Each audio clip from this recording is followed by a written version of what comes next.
Olá pessoal, tudo bem com vocês? Bom, na nossa aula de hoje a gente vai trabalhar o tecido conjuntivo ósseo, né? Que ele é um tecido muito importante, né, para o nosso corpo, sendo ele o principal responsável pela formação do esqueleto do nosso corpo, né? E nessa aula de hoje a gente vai buscar trabalhar mostrando para vocês imagens, né, relativas ao conteúdo para facilitar a assimilação do conteúdo por parte de vocês, né? A gente vai buscar também mostrar, vou buscar mostrar para vocês as funções, né? A importância e também o o principal constituinte, né, desse tecido conjuntivo ósseo, né? E a gente vai trabalhar por formato de slides nessa aula. Vamos lá? Bom, pessoal, o tecido conjuntivo ósseo, né? Ele é o principal constituinte do nosso esqueleto e ele é um tipo de tecido conjuntivo que se destaca por ser o principal componente dos ossos do nosso esqueleto. Esse tecido, portanto, ele está relacionado com a sustentação do nosso corpo e bem como também a proteção de alguns órgãos e também da locomoção. O tecido ósseo também ele tem como uma de suas características marcantes a presença de um material extracelular calcificado, né, que é chamado de matriz óssea, onde essa matriz óssea ela é rígida devido à calcificação, mas também ela é elástica devido à presença de fibras colágenas, né? E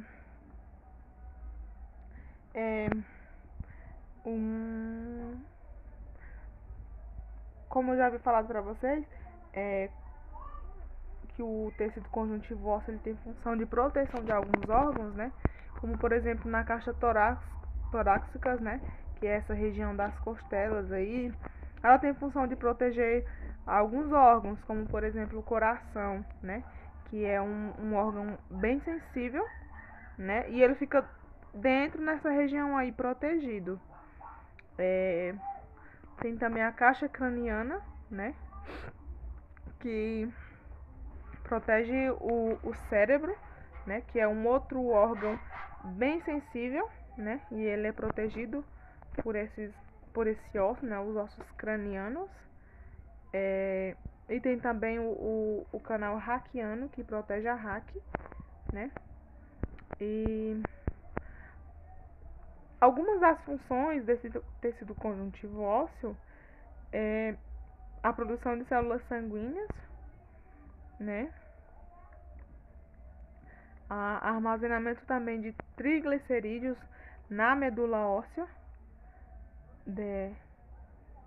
desses tecidos, né? Do tecido sanguíneo, na real. Só que aí está relacionado com o tecido conjuntivo ósseo também. Auxiliar também nos movimentos, né, do corpo. Tem também função de homeostase mineral, que armazena e libera minerais. Tem função também de sustentação do corpo, né? E o tecido conjuntivo ósseo, ele é um reservatório de sais minerais, como por exemplo cálcio, fosfato, também outros íons, né? O tecido conjuntivo ósseo também, ele é formado por uma matriz rígida, né? Essa é uma matriz óssea e ela é muito resistente e apresenta uma porção orgânica, mas também uma porção inorgânica, né? E essa porção inorgânica, ela representa aproximadamente 50% do peso da matriz, sendo formada em maior quantidade por fosfato e cálcio. E a parte orgânica, ela é constituída principalmente por colágeno, principalmente o colágeno do tipo 1. O nosso esqueleto, ele é formado por aproximadamente 206 ossos, né? E as funções básicas, resumindo aqui para vocês, as funções básicas do tecido conjuntivo ósseo são suporte, sustentação e locomoção.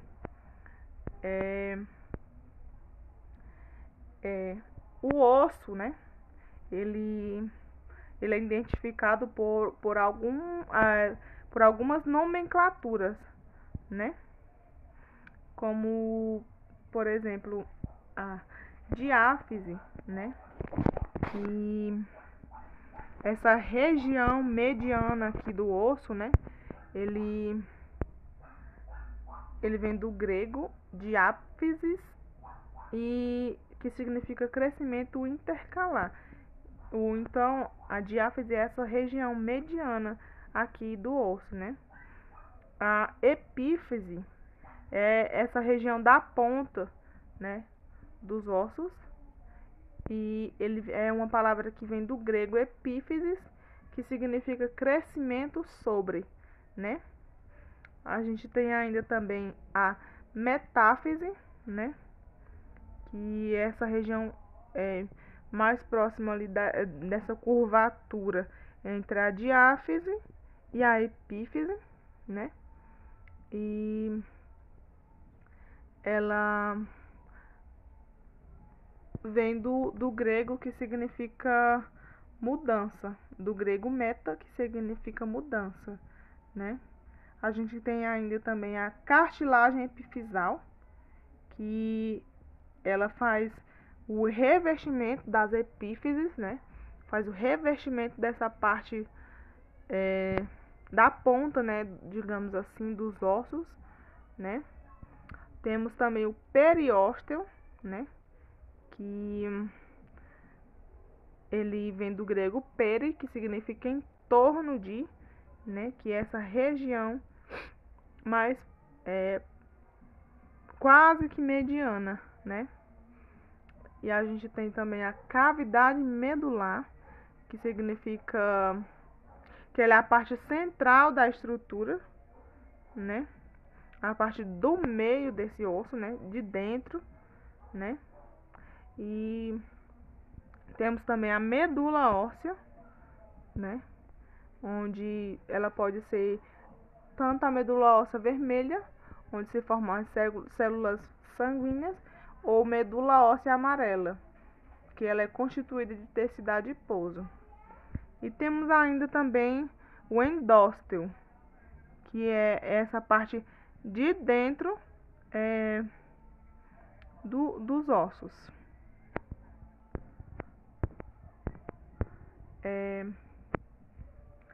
Esse tecido conjuntivo ósseo, ele apresenta alguns tipos de células, né? Que são os osteoblastos, né? E onde esses osteoblastos, ele vem do grego blasto, que significa germe ou botão, né? E eles são células cuboides ou ligeiramente alongadas, que elas estão relacionadas com a síntese da porção orgânica da matriz óssea. E esses osteoblastos, eles são responsáveis por produzir osteonectina e atua facilitando a deposição de cálcio, enquanto que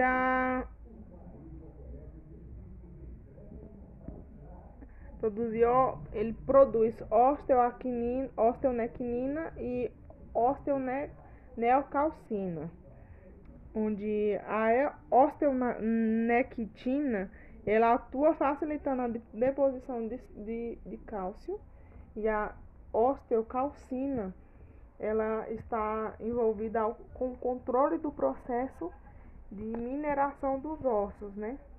E ele é responsável por estimular a atividade dos osteoblastos.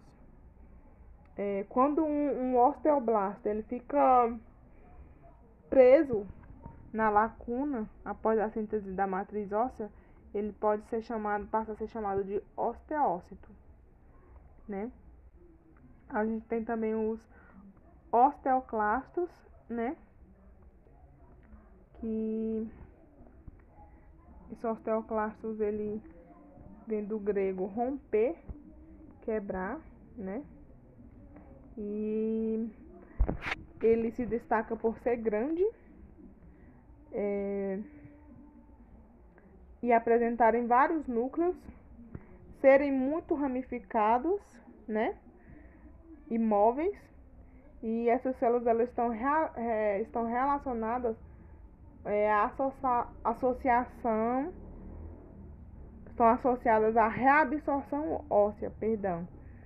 E essa função é possível devido à liberação por essas células de enzima que garantem a quebra dos sais minerais da porção proteica.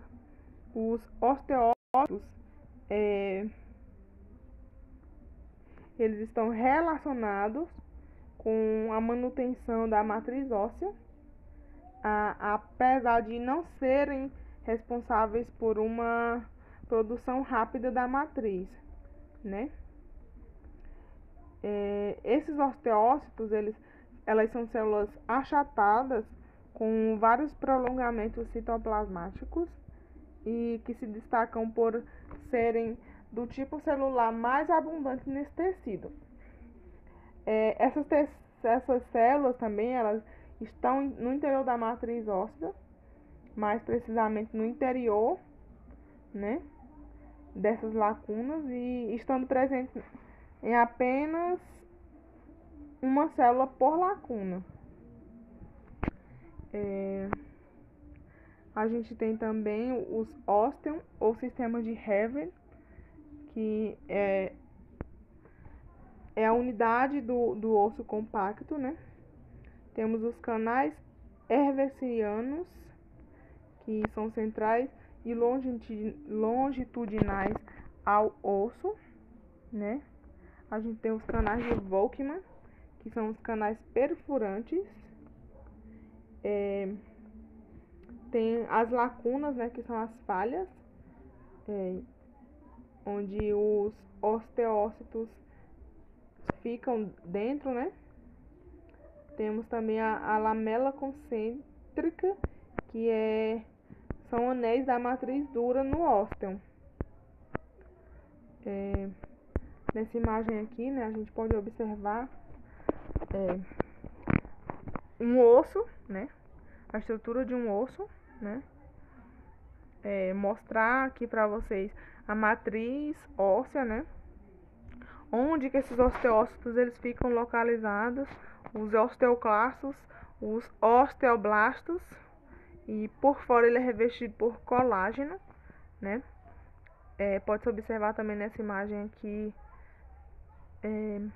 a figura do osteoblasto, do osteócito, né? Do osteoclasto. Também dá para se observar uma medula amarela, né? Que essa medula amarela ela é derivada, ela dá a derivação das células adiposas. E esse tecido ósseo ele pode ser classificado tanto de forma macroscópica como de forma microscópica, né? De forma macroscópica, o tecido ósseo ele é classificado em compacto e esponjoso. Já microscopicamente, ele é classificado em primário e secundário, né? Nessa imagem aqui, dá pra gente só observar, né, figura, né, do osso compacto, que é essa região mais de fora aqui, né, e o osso esponjoso, né.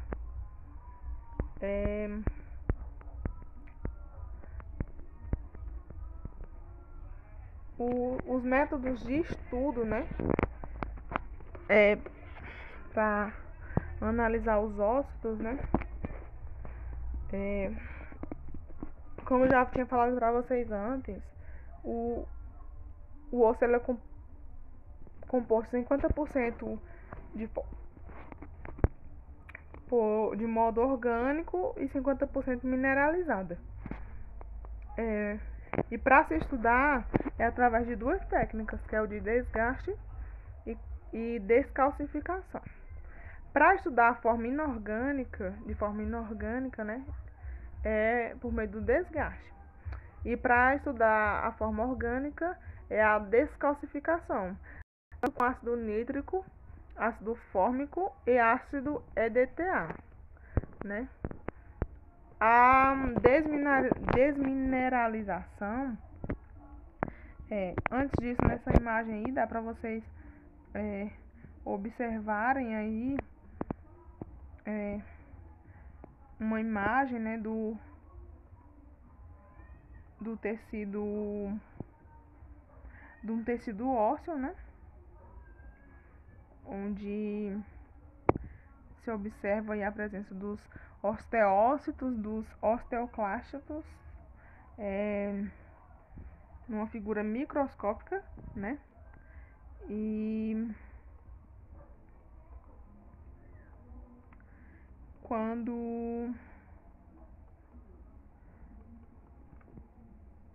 esse daí é uma imagem de um osso desmineralizado, né. Já essa daqui, ela é uma imagem do osso desgastado, né, onde nesse osso desgastado apresenta os canais de Volkmann, né, que como vocês podem observar, é como se fossem rachaduras, né, nessa imagem, e os canais de Hervey, que é como se fossem uns buracos, né. E os ossos também podem ser classificados quanto à morfologia.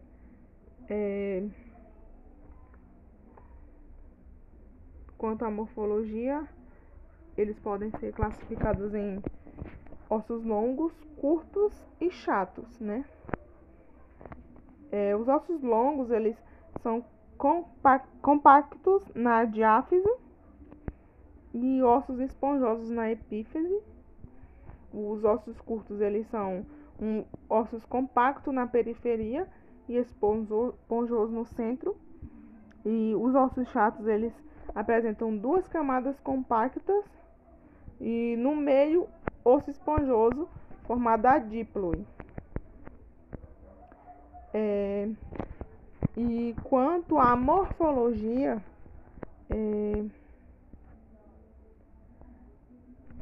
como antes de eu falar, a forma básica, né? Quanto à morfologia, a forma básica é classificada em longo, curto e chatos.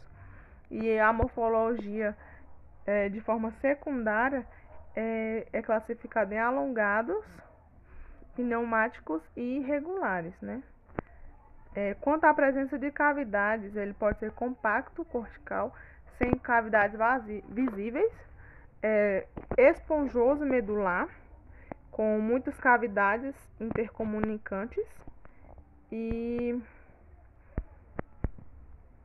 com relação à morfologia básica, os ossos longos, eles, como por exemplo tem nessa imagem aí, eles são aqueles em que o comprimento predomina sobre a sua largura e espessura, e os ossos longos, eles apresentam uma escavação central, que é o canal medular, onde se encontra a medula óssea, né?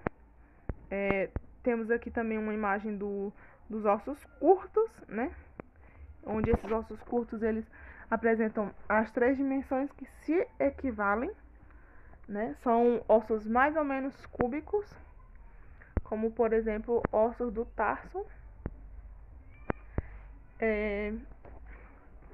Quanto à morfologia, né, que são classificados também de forma secundária, a gente tem os ossos laminares chatos, né?